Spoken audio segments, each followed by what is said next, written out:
Question 1. Which patient should the nurse assess first following a report of stroke symptoms in a rehabilitation unit? A. A patient with right-sided weakness and slurred speech. B. A patient with expressive aphasia and a blood pressure of 140/90. C. A patient with new-onset confusion and unilateral pupil dilation. D. A patient with a history of ischemic stroke requesting pain medication. Answer. C. A patient with new-onset confusion and unilateral pupil dilation. Question 2. Which task can the nurse delegate to the unlicensed assistive personnel, UAP, when caring for a patient post-stroke? A. Assessing for dysphagia. B. Teaching the patient how to use a walker. C. Assisting the patient with toileting. D. Evaluating the patient's gag reflex. Answer. C. Assisting the patient with toileting. Question 3.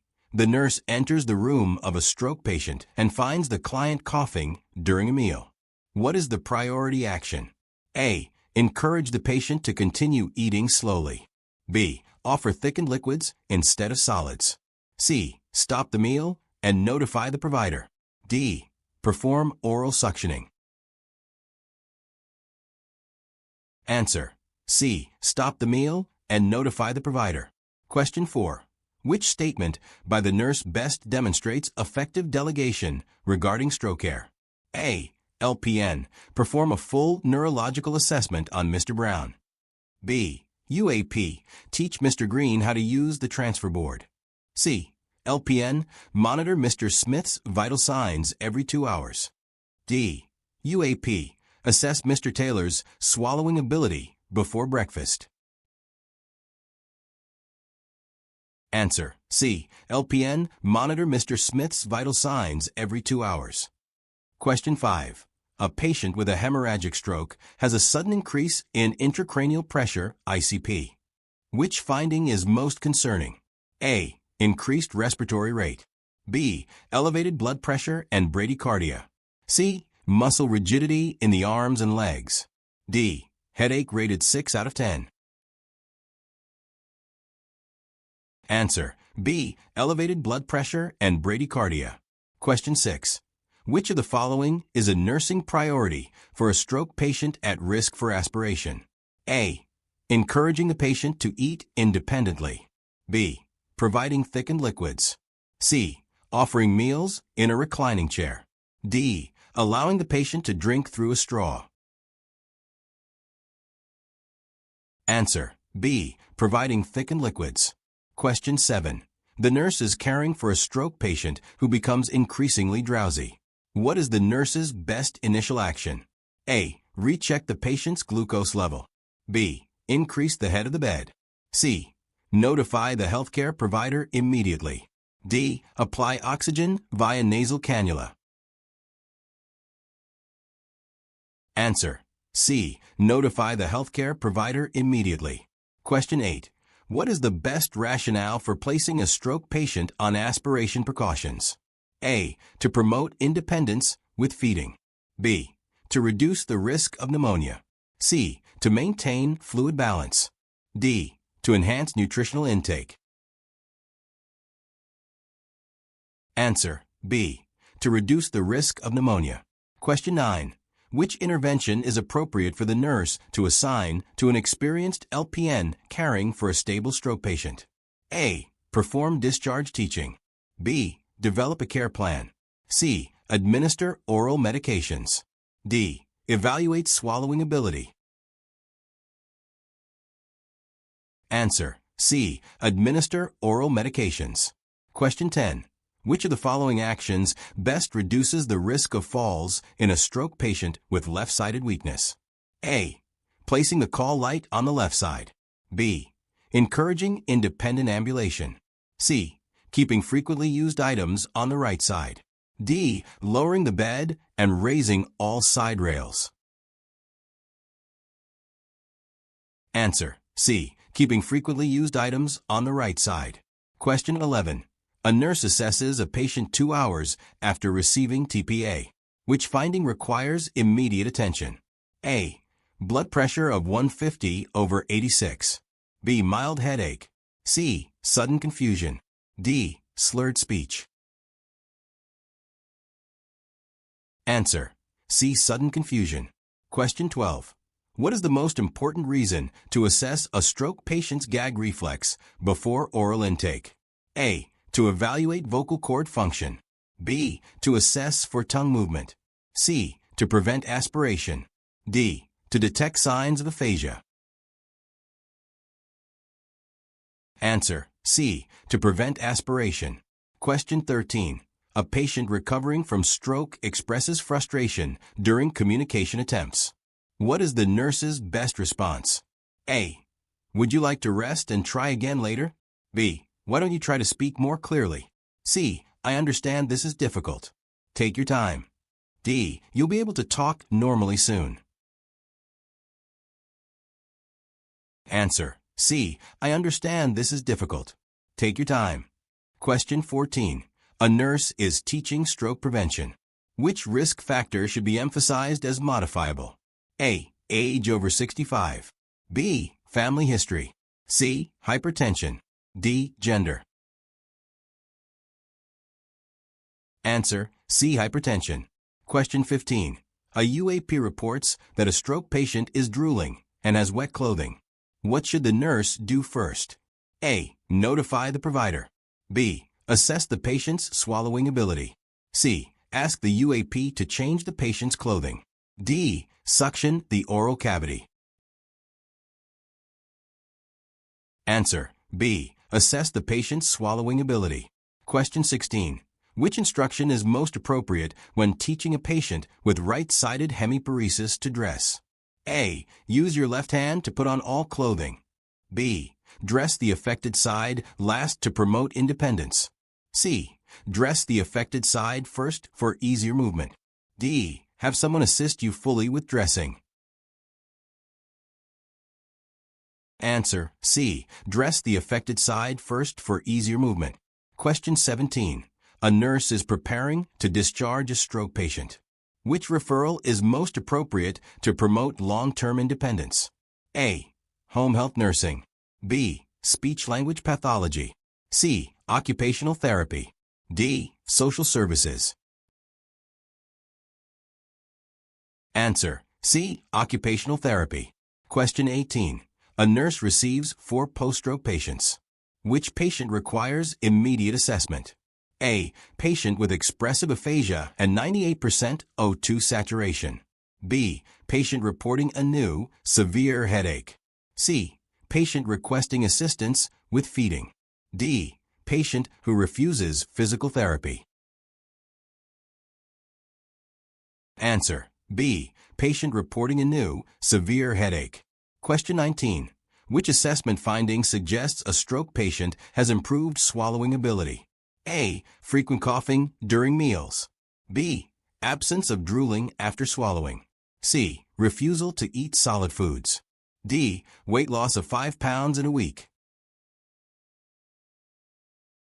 Answer: B. Absence of drooling after swallowing. Question 20. A patient with left-sided weakness is being transferred from bed to wheelchair. Which action ensures safety? A. Place the wheelchair on the patient's left side. B. Instruct the patient to bear weight on the left leg. C. Lock the wheelchair before transferring. D. Pull the patient up by the arms. Answer: C. Lock the wheelchair before transferring. Question 21. Which action is most appropriate for the nurse when a stroke patient suddenly develops facial droop and arm weakness during ambulation? A. Assist the patient to a chair and monitor closely. B. Immediately return the patient to bed and assess further. C. Call the healthcare provider after completing the shift report. D. Reassure the patient and encourage deep breathing. Answer: B. Immediately return the patient to bed and assess further. Question 22. What is the most appropriate meal selection for a stroke patient with dysphagia? A. Salad with dressing and iced tea. B. Chicken soup and crackers. C. Scrambled eggs and thickened juice. D. Rice and dry toast.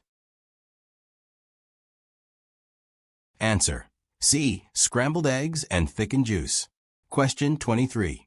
Which finding indicates a stroke patient is ready for transfer from ICU to a step-down unit? A. Unstable vital signs with recent vomiting. B. Stable neurological status with controlled blood pressure. C. New onset slurred speech with confusion. D. Intermittent chest pain during passive movement. Answer: B. Stable neurological status with controlled blood pressure. Question 24. A patient with left hemispheric stroke is struggling with speech. Which referral is most important? A. Respiratory therapy. B. Audiology. C. Speech-language pathology. D. Physical therapy. Answer: C. Speech-language pathology. Question 25. Which patient should the nurse assess first at the beginning of the shift? A. Patient post-stroke with blood pressure 122/84. B. Patient with aphasia attempting to get out of bed unassisted. C. Patient with right-sided weakness needing help with dressing. D. Patient scheduled for a CT scan later in the morning. Answer: B. Patient with aphasia attempting to get out of bed unassisted. Question 26. What is the best method to prevent shoulder subluxation in a stroke patient with hemiplegia? A. Encourage full range of motion exercises independently. B. Use a sling when the patient is sitting or standing.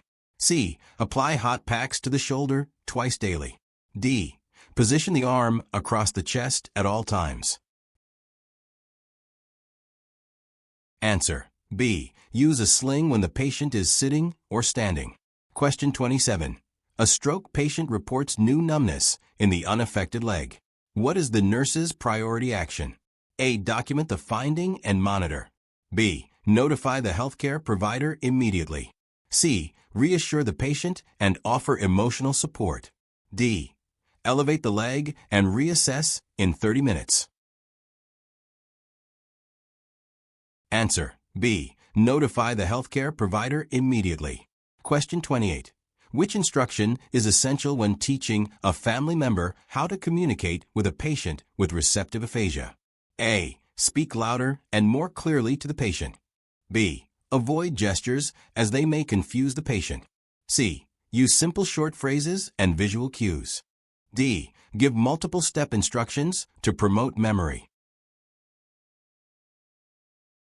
Answer: C. Use simple short phrases and visual cues. Question 29. The nurse is assigning a patient recovering from stroke. Which task is most appropriate to assign to the LPN? A. Administering 4-TPA. B. Evaluating swallowing techniques. C. Monitoring blood pressure trends. D. Teaching home safety precautions.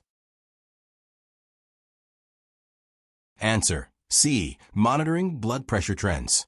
Question 30. Which environment modification is most helpful for a stroke patient with visual neglect?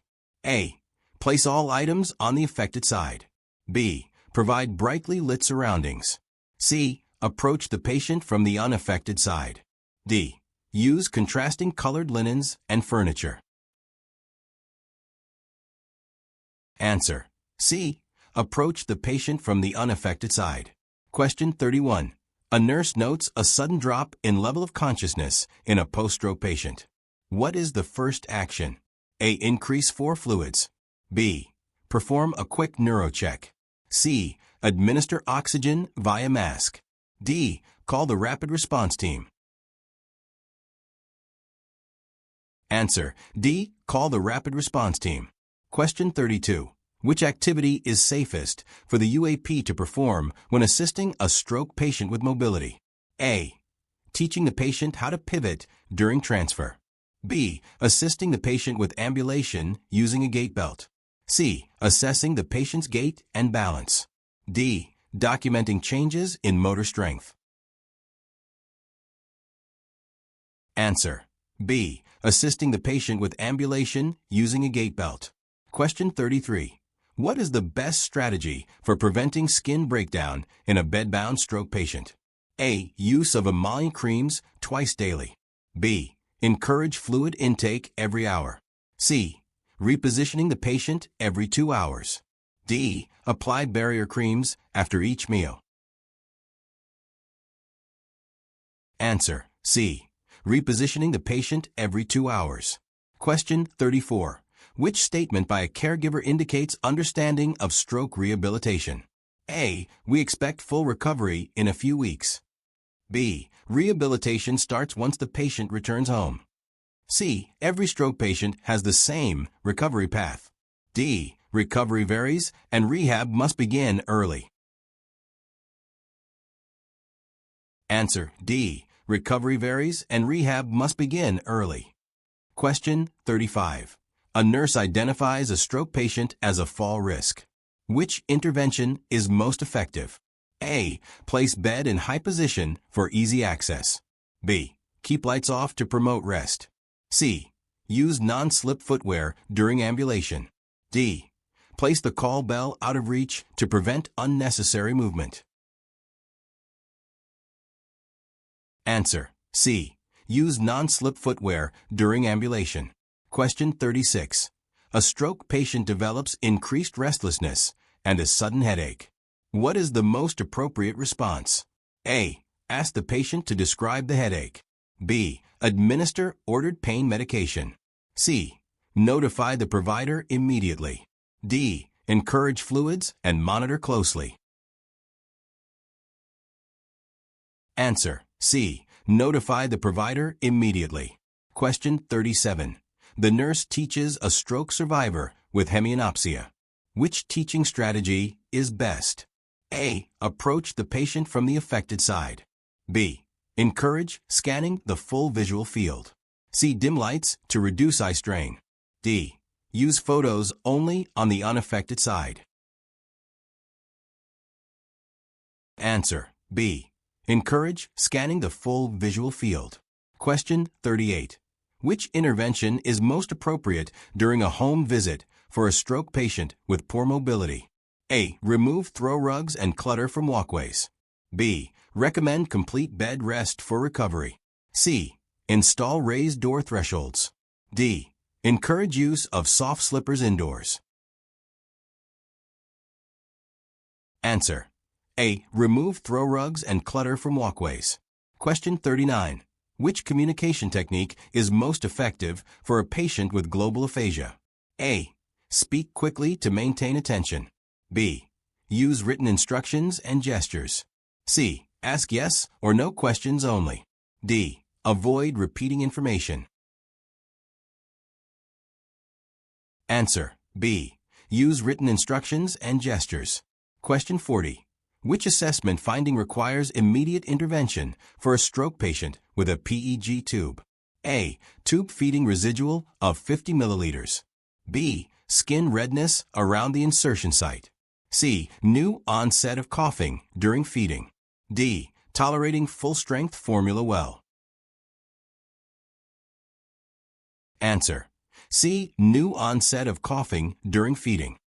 If you found this video helpful, don't forget to like, subscribe, and share with your fellow nursing students. Hit the bell icon so you never miss an update. See you in the next one. Happy studying.